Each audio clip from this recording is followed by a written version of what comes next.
Cristiano Ronaldo is one of the most valuable footballers on the planet. His talent is mesmerizing. He's really good technically, he's really fast. He's an athlete, a complete athlete. Cristiano Ronaldo is one of the best players in the world. But what is it that gives Ronaldo the edge over other players? To find out, he's come to this specially created state-of-the-art laboratory in Madrid. Here, in a world exclusive, sports science experts are going to forensically analyze what makes him such an efficient machine. Ronaldo will submit to an array of tests, each one designed to investigate a different strength in his game. It's amazing to see how my body works, so it's a fun day. The results are revealing and often surprising as Cristiano Ronaldo is tested to the limit.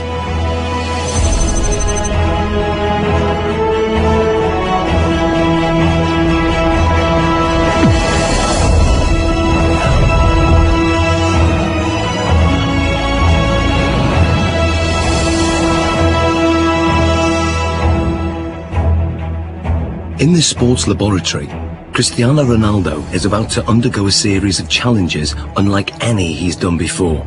He'll undergo tests for body strength, mental ability, technique, and finally skill. Guiding him through this is football consultant Andy Ansar. He's teamed up with leading sports scientists, hoping to uncover the secrets behind Ronaldo's tremendous ability. Shall we stretch out properly? The first of the 4 challenges is one of the most crucial on a football pitch. Body strength. With 40 goals in a single season, Ronaldo is La Liga's highest scoring player ever. One of the fastest men on the pitch, his lower body strength gives him the acceleration to get that hair's breadth nearer the ball. And in today's game, every millimetre counts.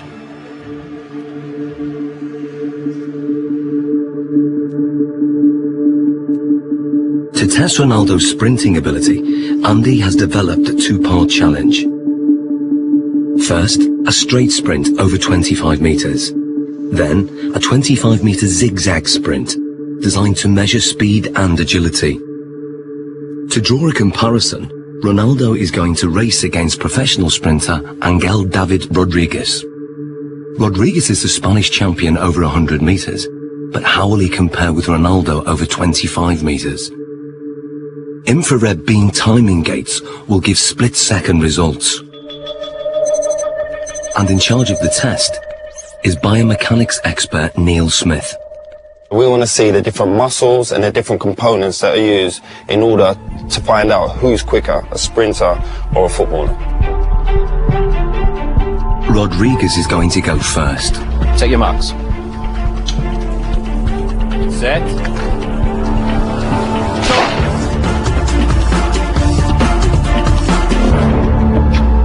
How do we do, Neil? Angel hit 3.31 seconds there, Andy. Angel quality. Different class. It's fast. What do you think Ronaldo will do? Maybe the same. Strong, accelerated. You sure? Yeah, I know. Slow motion replays reveal that Rodriguez makes a strong explosive start, reaching top speed in under half the distance.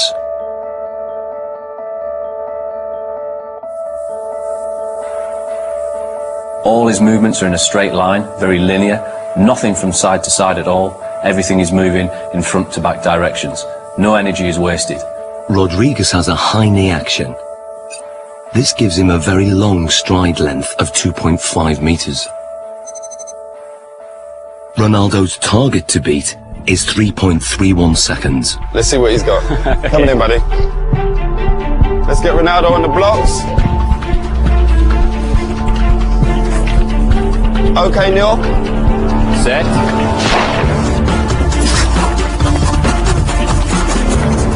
Angel, come and join us.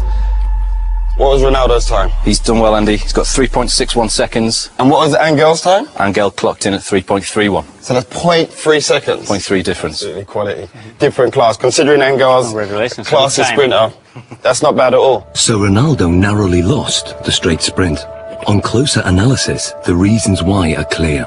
From a sprinter's point of view, Cristiano Ronaldo's technique isn't the best, but then Cristiano Ronaldo's not a sprinter. He's very quick off the mark, but his style is quite different. He has to still think about the sprinting. That's why his head goes back, and if you go like this with your arms, the chances are behind you, your legs will be doing that also. And that means lower knee height. Because of his usual increase in speed and decrease in speed during a game of soccer, his stride length is quite short and quite sharp, quite staccato, and only covers 1.7 metres per stride. In a 90-minute match, Ronaldo will usually cover over 10 kilometres, but very little of that is in straight-line sprints. In football, the ability to abruptly change direction is vital, so the zigzag course is designed to replicate what happens in a game. How well do you think you'll do on the zigzag? Me? Yeah. He kicks me. Let's go and do our thing. Come on, guys, let's give it a go. Take your marks. Get set. Go. Rodriguez is still very fast around this course. He navigates the poles well, keeping his balance even when his body is almost at 45 degrees at some points.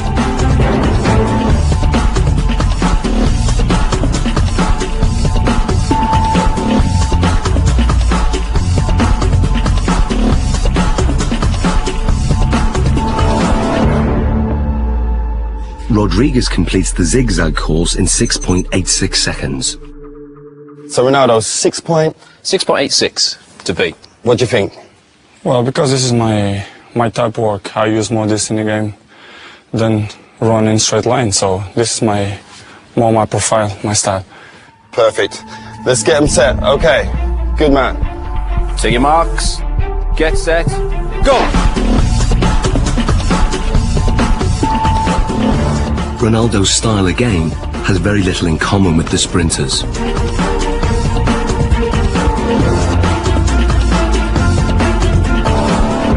Okay, Angel, come and join us.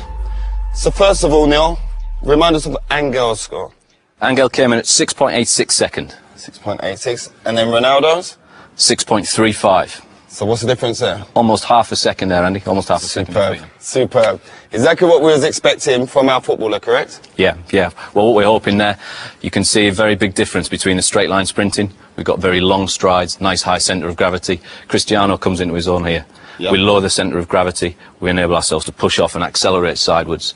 That centre of gravity nice and low. Their knees are bent, their hips are bent, and the muscles are hopefully working at their optimum length. Because this is my style, you know, I use this a lot in a pitch, so I guess that I'm more chances in this type of run than straight line. Without a shadow of that, improved it. When we look at the zigzag movements, we can see a way that Cristiano anticipates the change of direction coming into play. As Cristiano approaches, we see a lot of shorter steps. This is in stark contrast to what we see from Angel. To change direction, he does something that probably most people wouldn't. They would almost drop down to the ground to change movement. Cristiano Ronaldo almost goes upright, goes taller.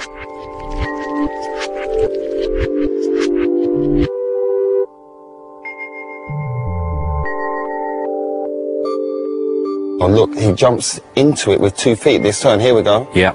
There we go there. Yeah, we can see Angel using 1 foot there to break in one particular stride and to try and push off in the very next. Cristiano's decelerating using both feet. Yeah. Places his centre of gravity inside the line of his foot. Yeah. And away he goes. It's almost like he uses 1 foot primarily for taking the braking force, as we see that inside foot there. Then the outside foot is more for the acceleration force. And Cristiano places approximately 5 body weights worth of force through that outside foot towards the next turn.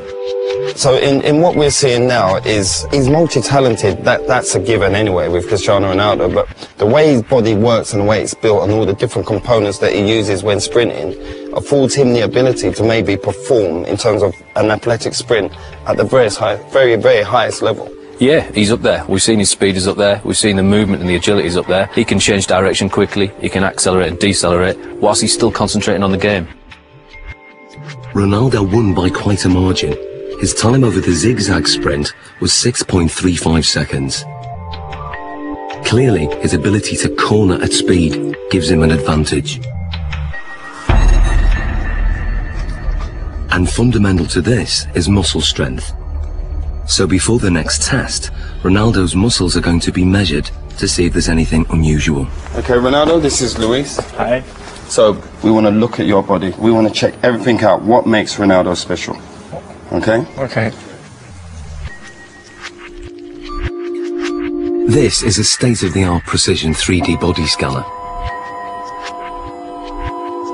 It uses a laser beam to create a visual profile of the exterior body shape and gives us exact measurements like height 185.1 centimeters, chest 109. Ronaldo has extremely lean, well-defined musculature. He has 3% less body fat than a supermodel. His thigh circumference is 61.7 centimeters, which is well above average. But his calf muscles are less developed, and the scan exposes a fact about their size that surprises Ronaldo. ¿Más la izquierda? El izquierdo, sí, sí. Eso es lo que te dice esto. Having uneven calf muscles hasn't held Ronaldo back. In fact, his body dimensions are part of the secret to his success. He has the long legs of a sprinter, the lean physique of a middle-distance runner, and the powerful thighs of a high jumper. What sets him apart is that he has all those attributes in one body. Like tuning an engine for high performance, Ronaldo has tuned up his body strength significantly over recent years. He's increased his win rate in the air from 40% to over 66%. He can now fly higher than many of his opponents. So next, Ronaldo's explosive jumping ability is going to be tested. Here we are. Okay, Ronaldo, this is the high jump. Now explain to us how this works. What we're going to get you to do is a test of lower body power. The higher you jump, the more powerful your legs are going to be. So we're going to place you on the mat. We're going to instruct you to jump as high as possible, give you your maximal effort, and try and land back on the mat again. This mat is actually a very sensitive pressure sensor that measures takeoff force. And the key thing is having his hands on his hips, correct? We're going to try not to use the arms as an extra counterbalance. So that's why we do this, so that he can't use his arms as elevation. So It's we're just trying about to the legs. Concentrate just on explosive Okay. leg power. Okay. 3, 2, 1.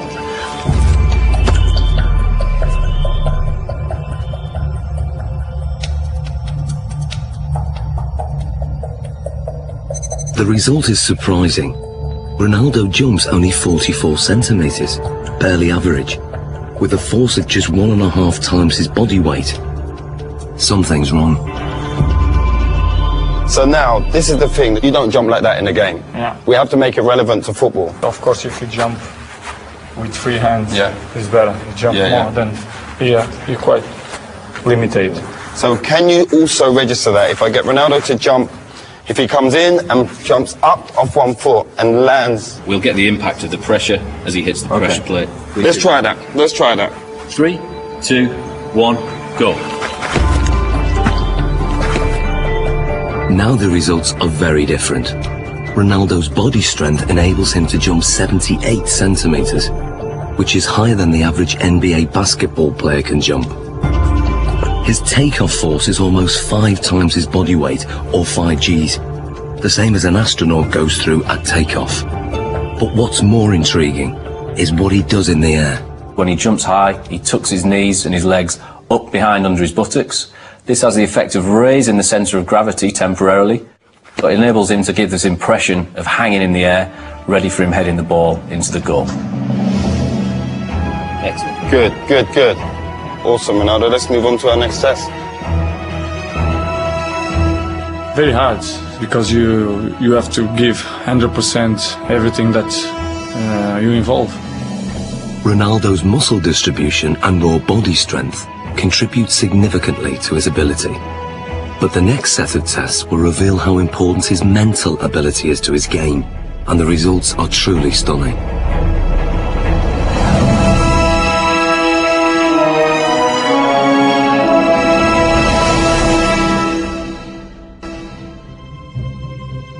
For the first time,